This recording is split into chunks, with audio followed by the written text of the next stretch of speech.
हाय, तर 7 day 7 face pack सीरीजच्या day 2 मध्ये तुम्हा सर्वांचं खूप खूप स्वागत. डे 1 मध्ये आपण मुलतानी मिट्टीचा पॅक बनवलेला, पण आजचा टोटली डिफरंट आहे. चला तो बनवायला घेऊया. त्यासाठी तांदूळाचा आटा, बेसन, थोडीशी हळद आणि मसूर डाळीचा आटा मी घेतलेला आहे. ॲलोवेरा जेल घेतलंय.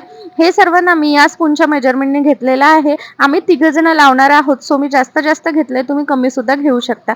त्यानंतर त्यामध्ये मी 2 व्हिटॅमिन ईच्या कॅप्सूल टाकल्यात आणि रोज वॉटरनी हे छान एकजीव करेल. तुमच्याकडे जर असेल ना तर दही आणि मध नक्कीच टाका. माझ्याकडे दही असून सुद्धा मी विसरले, पण दही टाकलं तर रोज वॉटर कमी लागतं आणि आपली कन्सिस्टन्सी अगदी मॅच होते. छान एकजीव केल्यानंतर अशी पेस्ट बनवून घेतलेली आहे मी याची.